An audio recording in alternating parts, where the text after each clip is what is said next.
So, hey, Evan, we watched Once Upon a Time. Which is a television show that almost serves as an answer to the question, what if all of your favorite fairy tale characters just started fucking? I, This I, is Badwatch. I still shook my head at that. I love it, though.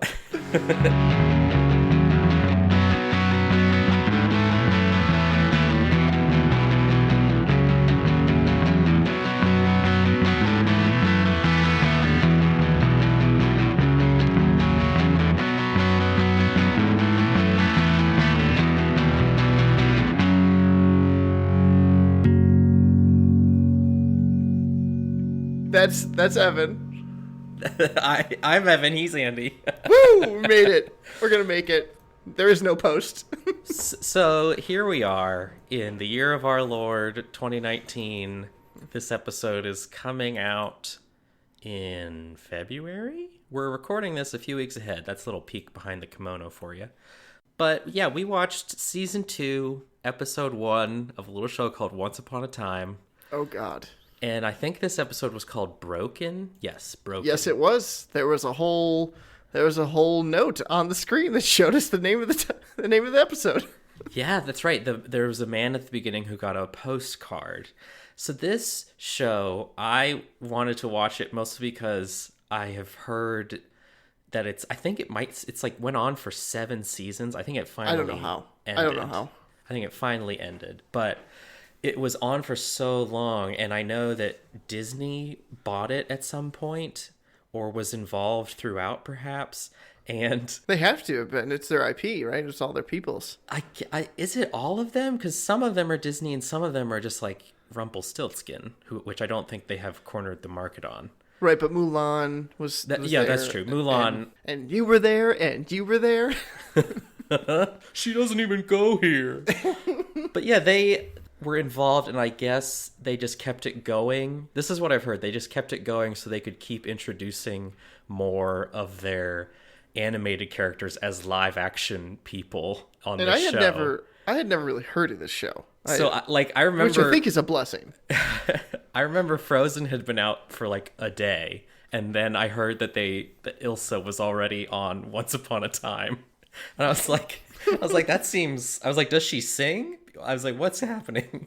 It turns out she's already slaying bitches. It turns out no one on this show sings, but maybe that would have been an improvement. It's so bad, guys. It's so weird. It's so bad. It definitely is. It made Andy angry, and it made me want to stop watching television altogether. I was talking too much during it because it was making me so angry. I was annoyed. Yeah, I could tell I was annoying Evan. You were definitely annoying me, but you were still less annoying than this show. So, well, I mean, that's a pretty low bar. Well, that's true. Yeah, you were talking a lot. But you know what? But the show was hurting me. It's very bad. But smash cut, we open on a man walking through New York City, and if there was any doubt it was New York City, a Lou Reed song is playing. And it goes to it alternates between like a very wide shots and also with handy cam like following behind him. And like they were doing found footage for just a second, because I don't think they really did it any other time. It's so dumb. They only did the handy cam for this dude in New York because they had to get that energy, that vibe off the mean streets. Man on the streets. That irked me. I was like, I looked over at Evan immediately, right off the bat. I was like, what and why is this happening? And it doesn't make any sense. And I looked up this character on Wikipedia. He's only known as Mysterious Man. So what bearing he has on the rest of the show is beyond me. But he gets home. It starts raining. He has a window that's stuck open. And he seems surprised by this. But then on the windowsill, he finds a postcard. Well, first he drops his phone out the window because that's right. And then the Lou Reed song stops playing. Because I don't know, it was on his phone or something. It's awful. He holds his phone in his hand while he tries to close a window that's jammed. That's okay. I mean, I some moron somewhere would do that, I guess. So Yeah. the window's stuck open, a bird flies in with a postcard stuck to its foot that says broken on it. And that's how we're introduced to the name of the episode. And I just sincerely hope that that's how they do every single episode in Joe. I honestly, Mysterious Man and Mulan were my two favorite parts of this episode. Mulan was, in retrospect, Mulan was some serious bullshit going on. It made me angry.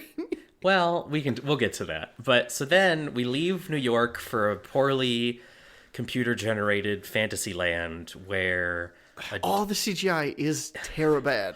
all of it. all of the CGI is some of the worst I have ever seen. Like, it's Disney. Use your budget. I don't understand. Yeah, and also, do you remember that show Reboot that was like the first fully God, that's the computer-generated? best. Yes, I know that show. This made me nostalgic for Reboot because at least Reboot had some artistry happening with their technology and CGI, and that was not the case. And it was educational. Can we watch Reboot? I'm gonna watch Reboot. Did you hear there was a Reboot to Reboot? Reboot Squared. I did hear about that. Yeah. I heard it was terrible. Maybe we should watch that. That's, you know what, food for thought. Let's put a pin in that. But there's a white guy riding a horse, and behind him is what is clearly coded as an Asian person, although at this point we don't know if it's a man or a woman. Spoiler alert, it is Mulan wearing like a long chainmail helmet draping over her face. But they go into It's a moisturizing chainmail. That's how her skin looks so perfect. It's full of essential oils and serums to keep her skin looking young and fresh. But they're riding up. It's, I guess, supposed to be a castle, but it looks like the roof and most of the walls were just taken away because it's like this open stone courtyard where in the middle there's a princess sleeping on a mattress. Yeah.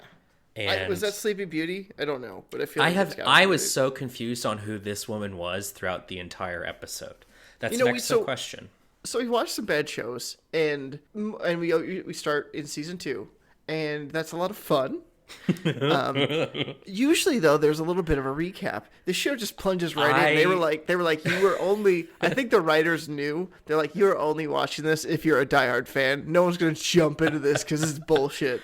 So like, you have recap. season 1 on DVD. You're having a watch party for Once Upon a Time season 2 premiere because Andy makes a valid point. I had not realized how much we had come to rely on the season 1 recaps going into season 2 because I was like, who the fuck are these people? Are we supposed to care about them? Are they new characters? Are they old characters? What's going on? Yeah, there was a lot of that. But the white guy... they were not very liberal with saying names. They were not. No! You didn't know I didn't know anyone's name until like halfway through the episode. Some of them, I still don't know their names, so we gave them fun nicknames.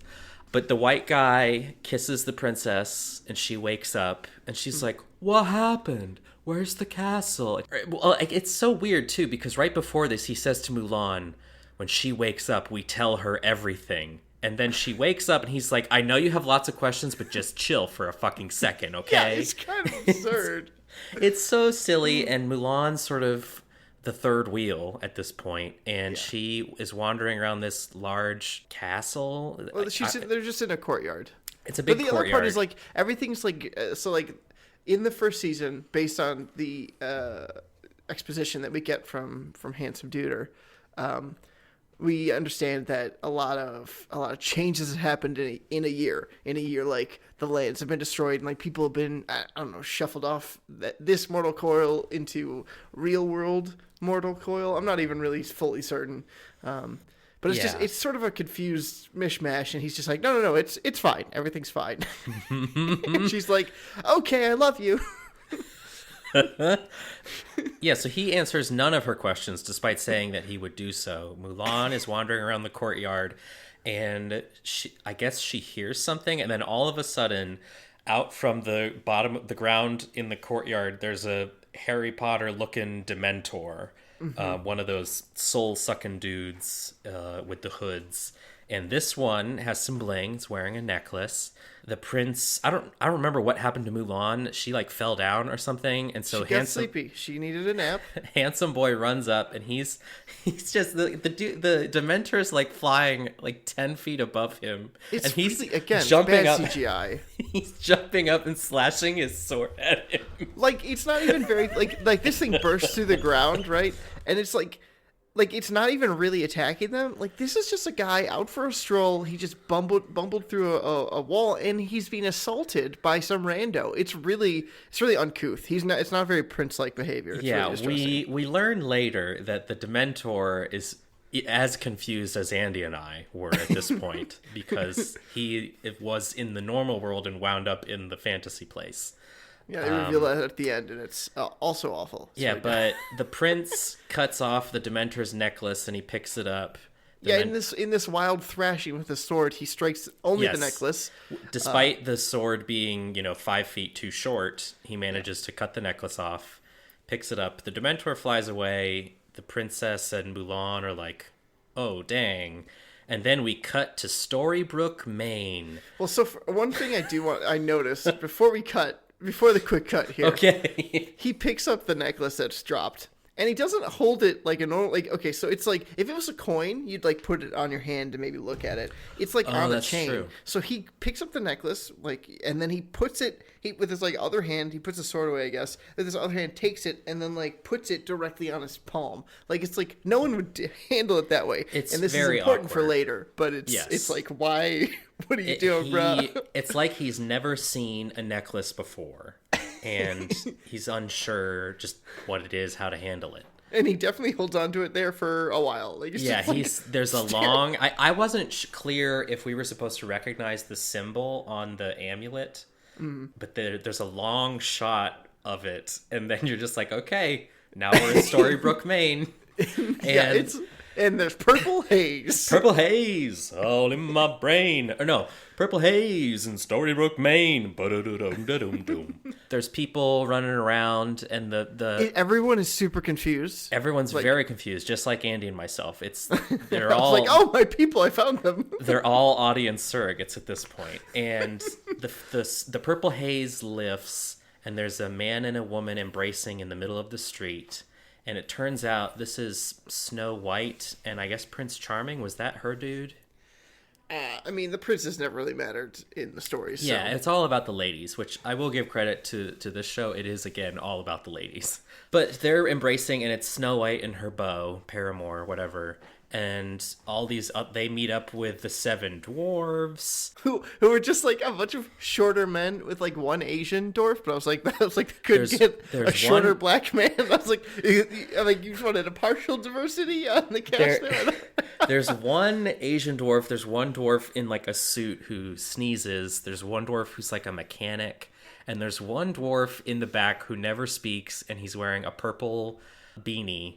And I don't know. It was a little gross that he never had any lines, because I'm assuming that was Dopey, the Dopey dwarf. And I was like, is he he's representative of the oxycodone? Yeah, I was like, in this world, is he is Dopey mentally retarded? Is that what they're going for?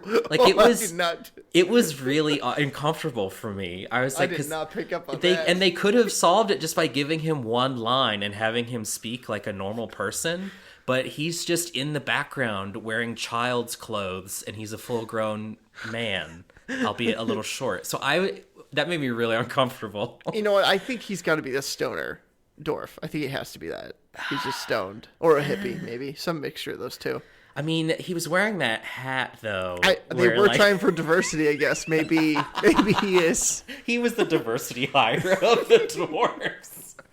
Oh, man. That makes it even worse. But anyway, they meet up, and there's a fairy there who they say she's a fairy. To me, I thought she was Mary Poppins. Oh, right, with the crazy hair. Yeah, right? She had the crazy hair and the Mary Poppins navy blue cloak, and I was like, oh, Mary Poppins. And then they're like, blue fairy, what was that purple haze? Tell us what the magic is. She's like, I don't know, man. And then a blonde woman runs up, and this is I think her name is Emma Swan, but for our purposes, we'll just call her Sheriff, because that is apparently her job in Storybrooke, Maine, despite never having a badge, a gun, a police uniform, a police vehicle, or having any, like, crime-fighting or solving abilities. She has no deputies. It's just her. It's just her. And she runs up and she's like, what the fuck are you all doing here? And apparently something happened in Snow White recognizes her immediately and is like, daughter. And we're all like, you're like the same age. This is they weird. are very close in age. It's super, super awkward. But then time doesn't mean anything because it's Disney, so whatever. This is true. And the sheriff allegedly runs up. She, I guess, had done something in season 1 to free all of the fairy tale people from their curse, which I was also not super clear on what that was exactly, their curse. Why would you need to explain anything? Everyone who stayed to second season loves the show. Yeah.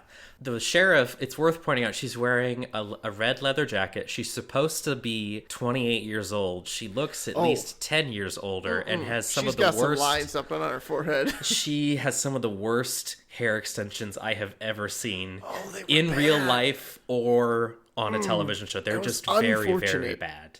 And it was a little sad too, because this was the same woman who was on House, right? I believe so. Yeah, the blonde doctor?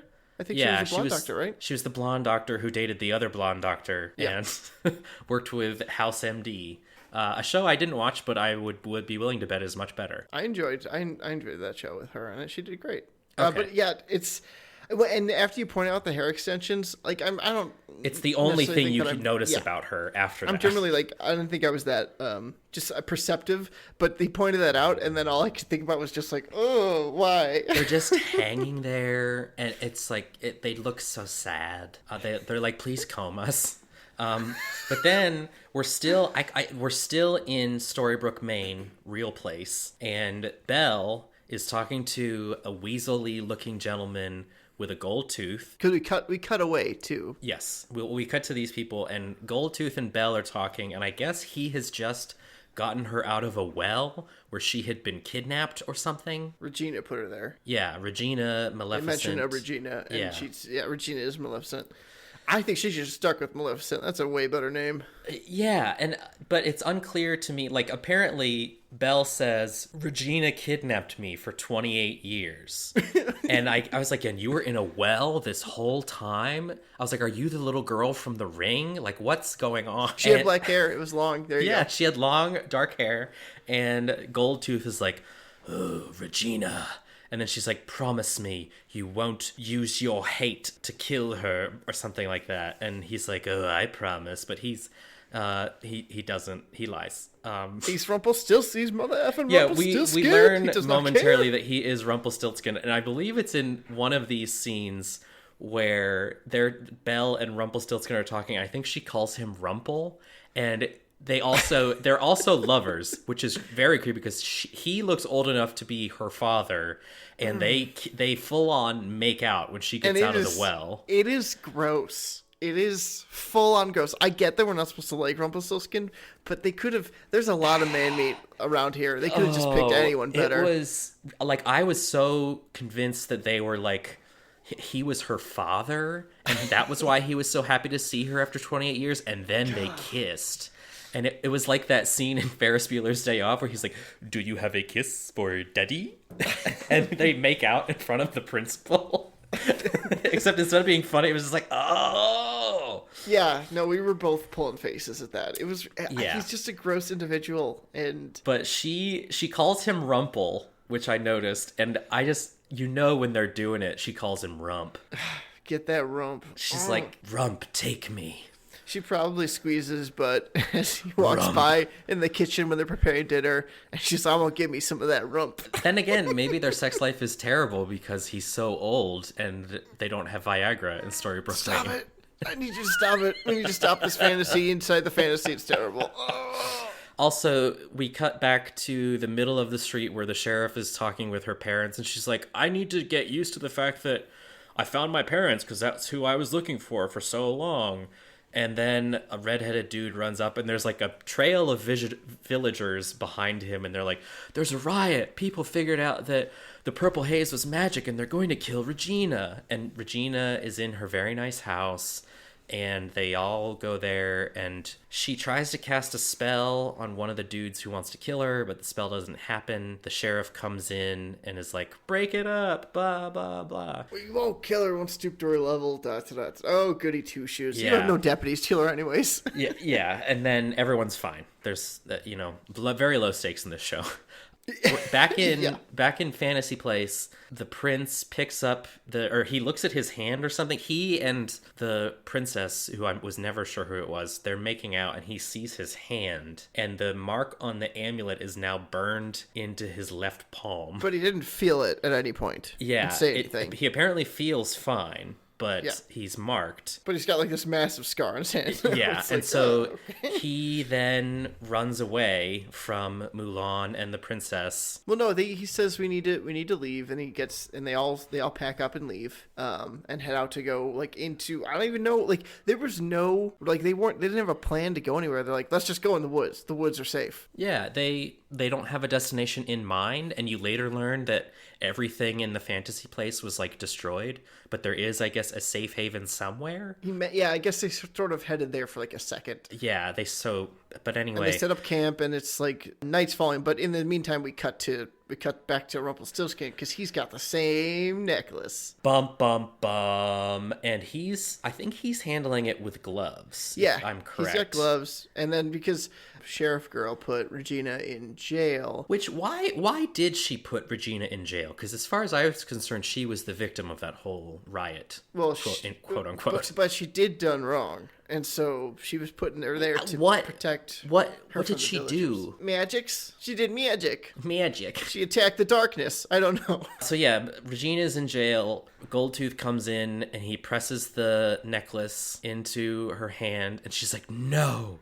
And I think you're supposed to get the impression he's pressing it very hard into her skin, but it really just looks like she's just holding it for him. The acting is like, they're like super chill. It's like there's like high stakes tension, and also not at the same time. Like it's are you okay? You good? I'm good. All right. It felt like the director was sort of like, let's treat this one as a rehearsal, and then he's like, afterward, he's like, nope, we got it. That takes good.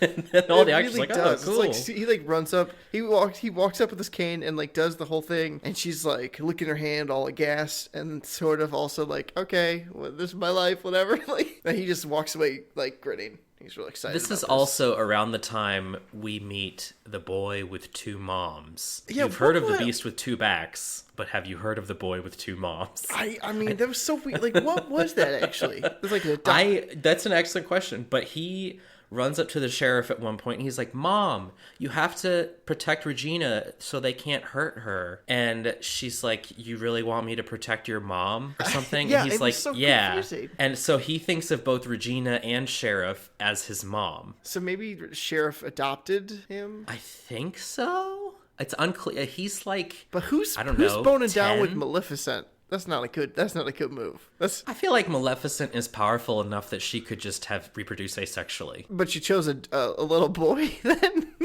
Well, she reproduced asexually and had a little boy. Asexually means you do it by a damn self. Yeah, but I feel like if she has that power, then she could have chosen the sex. Why would she want a little boy? Men are the enemy. I thought that was her whole shtick. She didn't hate. She wanted to keep women pure, sort of stuff. And we'll pause the podcast. Let's go watch Snow White.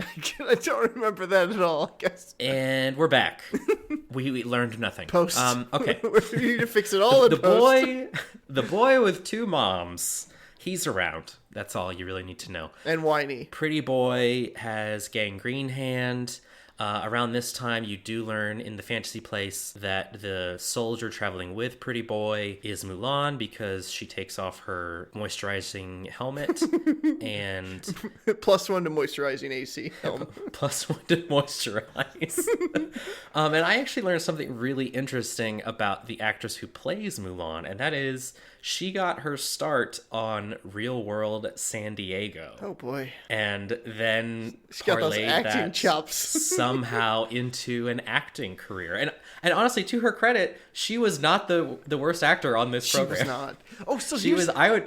So she takes off this big old helm, and then she's got the craziest. I was like, that's some crazy helmet hair. And then I looked at it, I was like, oh no, someone spent like 2 hours into this whole poof thing with their hair. I feel like whoever did wardrobe and makeup on this show, they were so pissed that Sheriff wasn't taking care of her extensions, so they took all of the other extensions, dyed them black, and gave them to Mulan, and she's like, we're gonna do this shit fucking right. Yeah. And because she wears... Bam! Crazy hair.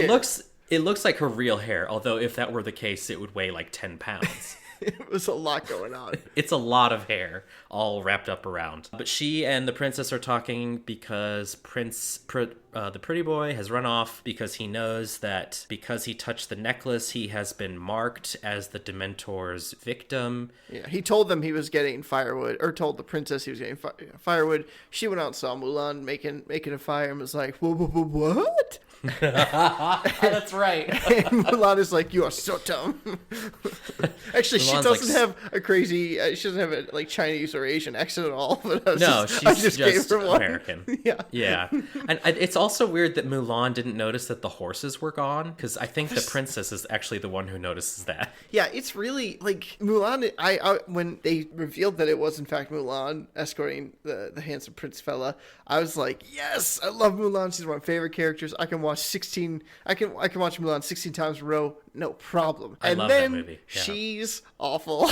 I was like, this is so disappointing. This badass character is useless. She and the princess are both useless, but they managed to track down Pretty Boy, who is standing in the middle of a clearing with a torch. It's nighttime now. He's got a torch. He's yelling at the sky. Yelling for the Dementor to come for him. Give me the sweet release of death, you bastard! Yeah. And the princess and Mulan find him, and they're like, no, don't!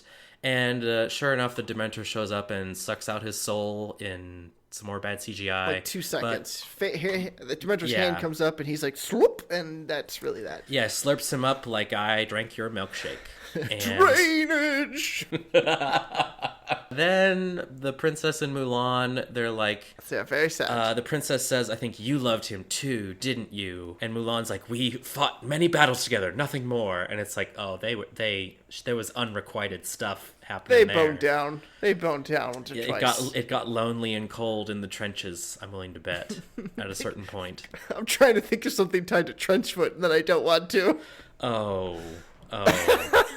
You went there too. Here we are. So we sort of skipped over a cut where they went to Rumplestiltskin when he released the Dementor, formed the chain. Yes. And the Dementor went off and attacked Regina. Yes, because Regina now has the mark from the amulet on her hand, and for whatever reason, all the lights in Storybrooke Maine start flickering as the Dementor is passing through, and it goes to the jail to fight, to try and suck out Regina's soul, but the sheriff, I guess, finds out somehow. I wasn't quite sure. Yeah, I don't remember how they knew that Regina was in danger, but because... She promised. Rumpelstiltskin talks some smack. That's what was going on. Oh, that's right. They go talk to Rumpelstiltskin. He's like, I didn't do anything, but you should maybe go check the prison. Yeah, they asked what was up with the magic, and he was like, I talked some smack. So then they go to the prison, and Regina's there, and the thing attacks. And then they for some reason, fire is not the race weakness, but everyone uses it against it anyways. Yes. Not really certain on that. Also, Regina can like fight the soul sucking because the wraith is like, and like she's resistant.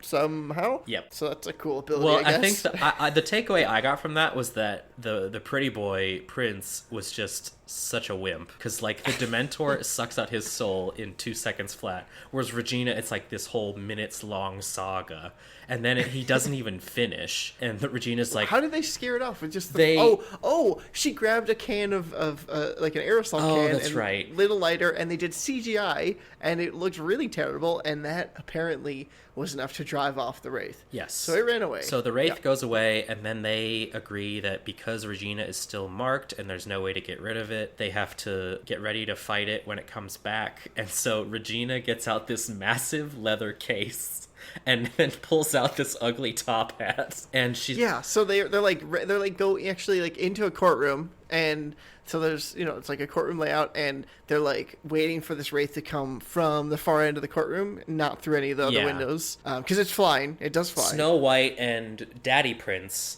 they have torches. They have brooms that they lit on fire. Yeah, they have. Well, that's true. They're not torches. They're brooms that Daddy Prince lit on fire. And then when the Wraith showed up, it showed the Wraith coming in the door, and there was enough wind that they turned the fan on. It blew the torches out, and then cut again, and the lights they were relit. Like it was like the fire's back again, and then they light up the railing separating the gallery from the bench. You're getting aggressive because this fight is the climax of this episode, and you need to do it justice. Oh, that's right. They do that whole thing with justice. The top hat. Oh, God. First off, magic is different in the quote-unquote real world, our world. So what's her face? Regina is like, she pulls out a top hat, and she's like, I can open a portal. And so there's a fight with a Wraith that's starting to happen, but she's going to make a portal to like get this Wraith through it or something. Their plan is to open a portal and have the Wraith go inside there to the fantasy place, because the fantasy place is dead and nothing lives there, and they'll essentially just banish it. Yeah. So basically they're trying to Ghostbusters it. They're trying to get it to walk over this portal they'll open and suck it away. And I love that. It's great. But her like magic is different. So her magic like isn't working. So she's like trying to work on this hat to make it open a portal, and working on it, quote unquote, is her with a furrowed brow turning the hat like it's a steering wheel on the ground, like just like, why isn't it working? Oh no! And like, try another quarter turn. No, damn it, nothing. It wants 180, then a counter 180. The sheriff walks up, and the sheriff is like, magic works differently here. Turns it a quarter turn in the opposite direction, and all of a sudden this massive purple portal opens up. It sucks in the Dementor. Well, hold on. First, during this, so that's going on in the background while husband is waving the torch. It's a drawn out fight wherein no one hits anyone with anything. He's just, because it's terrible CGI, they couldn't be bothered. So he's just waving a broom that's lit on fire. Then he does get hit, but then they're like, oh no, we need to stop the Dementor from crossing the room. So what they have is they got a bottle of liquor, and there's like a banister along the courtroom. So they close the courtroom gate, which is actually only like 3 feet tall, and then they put a little bit of liquor along the top of it and let it on fire for like 2-inch high flames, and that is enough to dissuade the Wraith. And it's so dumb. Whoever filmed this was so into, like, you have to think there were a pyro, and they went home that night and wet the bed, so because the camera it goes down the whole railing while the flames are lighting up, and it's like, all they succeeded in doing was actually just slowly burning down the whole building. Congratulations, you burned down your courthouse. You still have a Dementor to deal with. Because it didn't actually, it didn't do it. Apparently it was held off. However, it didn't. It was just this thing flies. I don't understand. It was so dumb. But then the Wraith gets sucked through the top hat portal, but at some point it reaches out like a rope and catches Sheriff and Snow White and pulls them. That's the real Lord of the Rings moment. Yeah, it pulls them into the portal with it. And we cut back to... Well, they get sucked in, and Papa and the husband guy tries to dive in to join them. But he's like a full 20 seconds too late. Yes. The portal's closed, and he's just like, no. It's like that guy you play Frisbee with who does the big layout catch long after the Frisbee has flown past him. It's very similar to that. Yeah, it was just terrible. But they wind up in the fantasy place, which we cut back to, and Mulan and Princess are back in the abandoned courtyard. Which, why do they go back? Talking about the safe haven. Yeah, if their whole point was to go to the safe haven, it seems like they were going in the wrong direction for this entire episode. Right. Because they've totally backtracked. But Mulan is talking to the princess, and they go back to the hole in the ground where the Dementor came up. and Mulan's like picking through the rubble, and she's like, "Look, this is what brought the Dementor to our world." And see, you gave the writers way too much consistency there. That is not what she did. They walked up and she goes, "We're here to see the reason the Dementor came, the Wraith came." She like moves a bit of particle board, and underneath the particle board, that's right, she does say that. Yeah, no, she's like, it's like she saw them fall through the portal with the Wraith, but she didn't. She decided not to say anything until the end of the episode. It was like, yes. And also the other thing that's really weird is that the two women who came through the portal, they've been unconscious for basically an entire night. They've been unconscious for approximately 24 hours. Like, I'm pretty sure those characters have actually expired. So that because I think they died. That does explain why they went back to the courtyard. If Mulan was like, "By the way, I saw 2 white chicks on the ground. Maybe we should go check them out." I completely forgot that she had said that. She was like, "They are here," and then she picked up the particle board. So she very clearly saw them come through the portal and said nothing for 24 hours. Yeah. Like, I don't get it. And then back in Storybrooke, Daddy Prince takes Henry with him. Regina tries to kill him, but Henry walks in on them, and he's like, "Don't kill him, Mommy." I don't know. Everyone's sad that... Yeah, now she's got her magic fully back because that quarter turn is what did it. It's that quarter turn counterclockwise. Maleficent is back, baby. And everyone's sad. Sheriff and Snow White are gone. But before we get to predictions... Do you know how I'm feeling, Andy? How are you feeling? Financial. So, ladies and gentlemen, we've got t-shirts and a fancy new website. You can go to badwatchpod.com where you can buy some of our sweet, sweet t-shirts. And I think we also have tote bags. And you can find links to our show on iTunes, Stitcher, and YouTube. And the day this episode drops, but sometime in February, we'll be tweeting about it and posting about it and yelling about it on the internet places. Some of our shirts will be on sale around for the day this episode drops and the 2 days after. So that's exciting for all of us. Huzzah! And we have some exciting news for our episode this week. We were approached by a possible sponsor. It was sort of strange. They didn't want to give me a lot of details, but they like our show and they want me to leave Badwatch Studios so they can come in and talk exclusively with Andy to try and pitch their product as a show sponsor. So I'm gonna show myself out. I am unaware of who this person is, so I just want... Okay. I don't know. I'm kind of intrigued to meet this possible sponsor. Come on in. Hey, how's it going? My name's Spike Torino. Hi, Spike. I'm a mattress salesman. I work for Ghost Free Mattresses. Because some of those mail order mattresses, they got ghosts in them. I was unaware of that issue. Well, it's right How in many their ghosts? name. What's the ratio of ghosts to non-ghosts? Is it normally? Well, there shouldn't be any ghosts in your mattress unless that's something maybe that's your kink. I don't know what you're into. Don't you kink shame me? I work for Ghost Free Mattresses. That's our brand and that's our promise. So it's like that other brand with the ghosts, but we're ghost free. So yeah. What happens if there is a ghost in a mattress? Well, okay, here's the thing. There might be one mattress with a ghost in it. There might be just the one. Because now I'll be honest. I was never into life. But I am what you would call connected.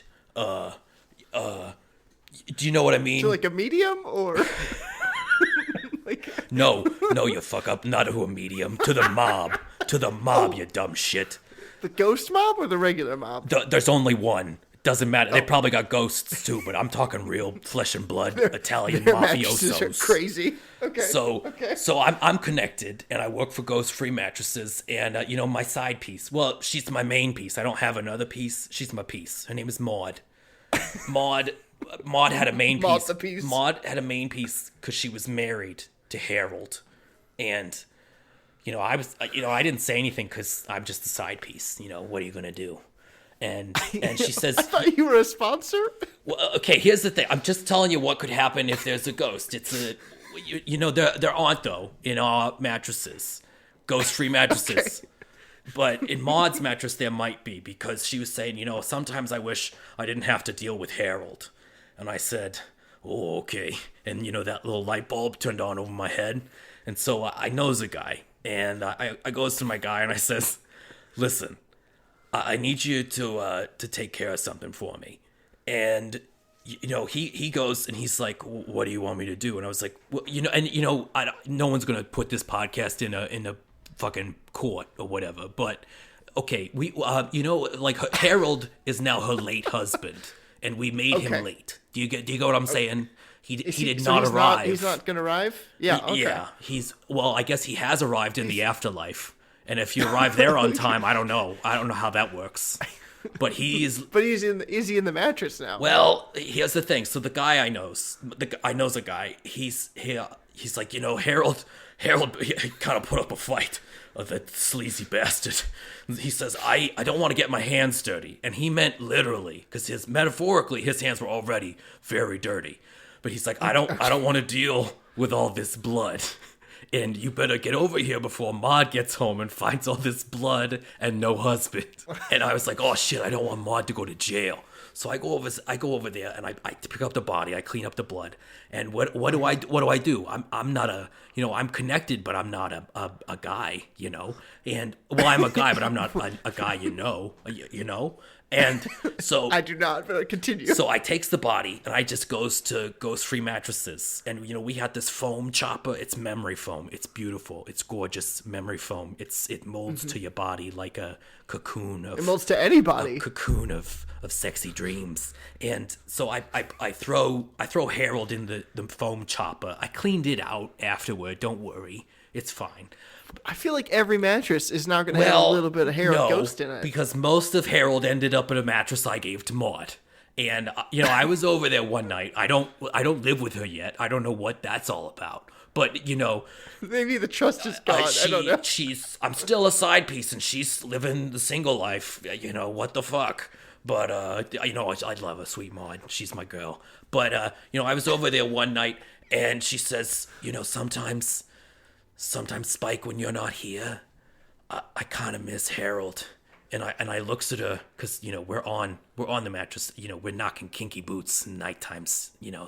And so I looks at her and I says, Maud, sweetheart, Peaches, I bet when you're asleep at night and you're missing Harry back Harold, I bet he's closer than you think.